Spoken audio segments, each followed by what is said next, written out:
In my opinion, the answer is pretty much, well, I'm not sure. You know, I was once speaking with Gene Simmons, who used to go by a different name in Kiss. He simply stated that it suddenly came to him one day, but I can't recall what it was. Imagine this: 1973, New York City. In Greenwich Village, the gentle commotion of writers, musicians, and dreamers fills a darkly lit cafe. Cigarette smoke curls above Bob Dylan as he sits in the corner plucking his guitar absently. The 1970s were neither easy nor kind. They were untamed, unpredictable, and teeming with individuals who loved much more and lived too hard.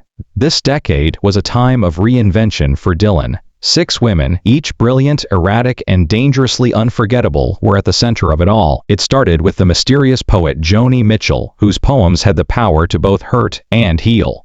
Dylan had never met someone like Joni Mitchell. She analyzed fame rather than chasing it. She was already writing songs that seemed to bleed reality when they first met in Laurel Canyon. There was a subtle strain behind their intellectual, almost spiritual bond.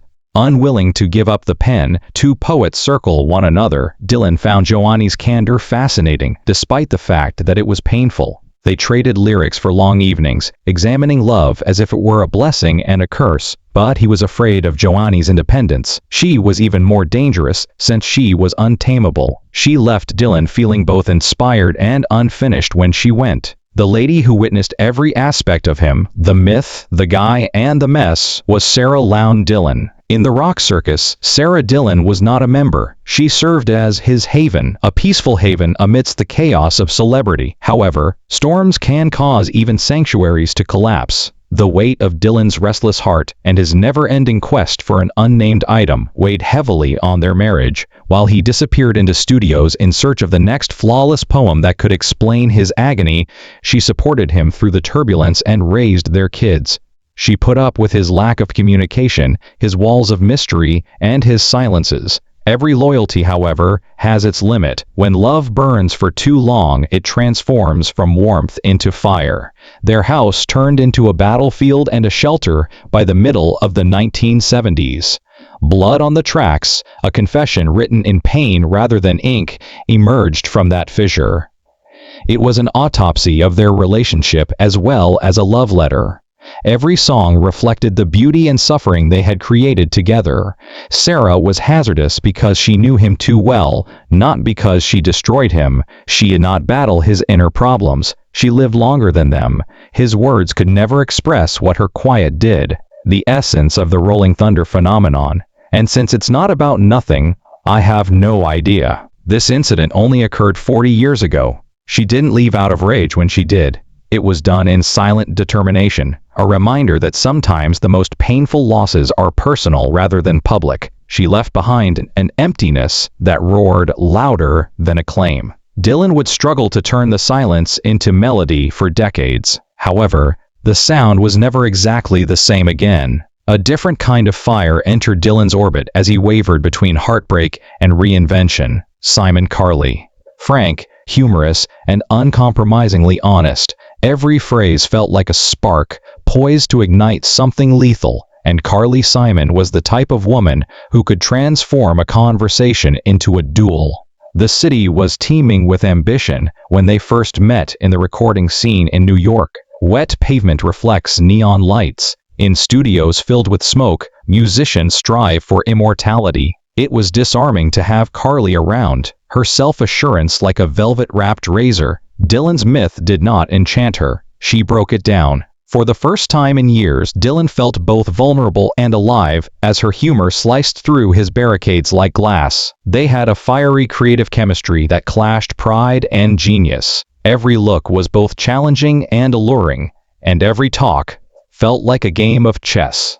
Insincerity was obvious to Carly before he ever uttered a word, and it was both intoxicating and frustrating to Dylan, the king of mystery. She confronted him with reality when he attempted to win her over. She retaliated with his own remarks when he became aloof. It was not a tender relationship between them. It was lively, volatile, and magnetic. In private, the strain subsided into infrequent bursts of tenderness and laughing. Under her scrutiny, Dylan, who was usually reserved, found himself devoid of pretense. Carly was erratic. She might be warm one minute and chilly the next, but she was always genuine. He was afraid that she reflected his own conflicts. An aching of incomplete phrases and melodies that were never recorded remained after their brief but intense time together. Because she made Dylan face the reality he so frequently concealed behind poetry, Carly was dangerous because she was impossible to fool. She was not part of his universe. Standing next to it, she challenged him to meet her there. She also left no heartache behind when she left. She left behind a clarity that endures long after the fire has been extinguished. However, Stevie Nicks was the dream that muddled the distinction between danger and fiction, if Carly was truth in action. Like a half-remembered tune carried on the wind of a shifting decade, Stevie Nicks came into Dylan's life. Her laughter pierced the mist of stage lights and incense when they met backstage at a benefit concert. Her deep, enigmatic, melancholic eyes seemed to carry entire planets, and her quiet yet forceful voice pierced through the din around them. She talked about celebrity as both a boon and a bane, about enchantment and heartache as though they were synonymous. Her candor was refreshing to Dylan, who was tired of the rigors of legendhood. Her presence was captivating in a manner that words could hardly express. They would cross paths again, quiet dinners following late-night performances and early morning studio sessions. Their discussions veered from faith to freedom, from songwriting to grief. She referred to him as an enigma. He referred to her as a dream. Together, they inhabited a precarious equilibrium between illusion and art, where reality was hazy in the light of candles. Dylan recognized the same restlessness that plagued him in Stevie, the urge to experience everything and to live in beauty despite the pain. She was mystery and danger, a being made of scars and stardust that could calm him one minute and break him the next. They parted in silence rather than with words. Stevie left behind a recollection that hung like smoke after fire. A song scrawled on a napkin, and a hint of scent. Dylan incorporated her spirit into his compositions, bringing her presence to life in tunes about ephemeral grace and love, forever reminding him that beauty, no matter how divine, could cause just as much pain as treachery. She remained his ideal, both muse and fantasy. Then there was the poet of chaos, Patti Smith, who dared to confront him at every opportunity rather than revere him. Pure voltage, a walking tempest of attitude, poetry, and unrelenting truth, was Patti Smith. They first connected in the underground scene of New York, a gloomy, graffiti-stained world teeming with opportunity. The only money that mattered was art, and rebellion was a language. Sparks flew from the very first discussion, creative ones, not romantic ones. She refused to submit to his legend. She ripped through it, seeing the man underneath, and laughed at the myth. The world didn't need another idol, she informed him. A revolution was required. Their friendship turned into a mental competition between them. Mornings at CBGB were hazy, with cigarette smoke curling in the gray dawn and half-written songs, until their voices were horse arrow. They would quarrel over truth, art, and the function of music, but there was admiration at the heart of every battle. No one else dared to push Dylan the way Patti did. When she peeled him of his mask, he was forced to face himself. She made him think of the poet he used to be, the one who could light the world on fire with a single phrase. When he was tired, her presence carried risk, but it was an awakening danger rather than a destructive one. She didn't use tenderness to entice him. She honestly questioned him. Her rebellion was exhilarating to Dylan, who had been accustomed to being revered. As raw as a scream and as exposed as a confession, she was a living work of art. He regained the intensity that fame had eroded in Patti's presence. The unadulterated, unrefined need to create. They didn't fall in love together. They reverted to their purpose. And Dylan rekindled the fire that had initially made him untouchable via her.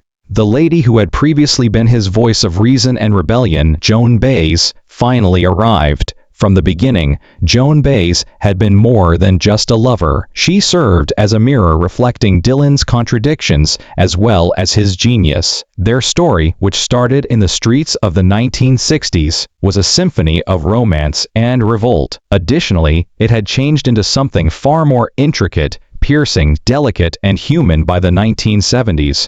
They were fantastic on stage. They merged their voices like two sides of a single truth, fusing poetry and protest into tunes for a restless generation. Each performance had the feel of a harmonious revolution. Off stage, however, their relationship was being consumed by the same fire that drove their craft. Sincerity was what Joan desired. Bob desired independence. Whereas he hid behind metaphors and riddles, she lived on openness. His independence and her convictions clashed in their love, which was a battleground of values. On some nights they would quarrel until daybreak, their words as piercing as their melodies, but neither of them could give up entirely. They knew each other too well to be easily parted. They were left standing in the smoke of their joint creation as the music ceased and quiet descended. He was afraid of Joan's might since it was unnecessary. She was independent of his mystique, his renown, and his approval. Even when the world viewed him as untouchable, she dared to defy him and stood strong in her own light. She was dangerous because of that. Her independence, not her voice or beauty. She knew more than simply Bob Dylan.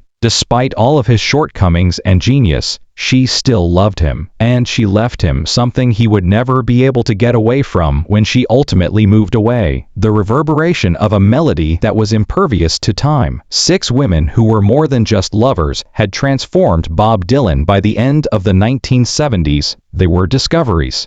Each of them, Joni, Sarah, Carly, Stevie, Patty, and Joan, carved their names into the chords of his spirit and made an impression on his heart and music. Indeed, they were both muses and mirrors, reflecting his brilliance, his fears, and the frail humanity that lies at the heart of the mythology. He learned from them that love was a continuous poem. In heartache, forgiveness, and the silent pain of remembrance, it was repeatedly rewritten. The ghosts of those encounters still resonate in the air when Dylan steps under the faint stage lights. There is a whisper from the past in every wire. Carly's keen wit, Stevie's mystery, Patty's fire, Joanne's fiery independence, Sarah's melancholy serenity, and Joan's unflinching honesty. Like half-remembered dreams, their ghosts linger in the melodies that haunt his poetry. When he shuts his eyes, the years get hazy and the spotlight dims, leaving behind only the sounds of tears, laughter, and songs inspired by mayhem.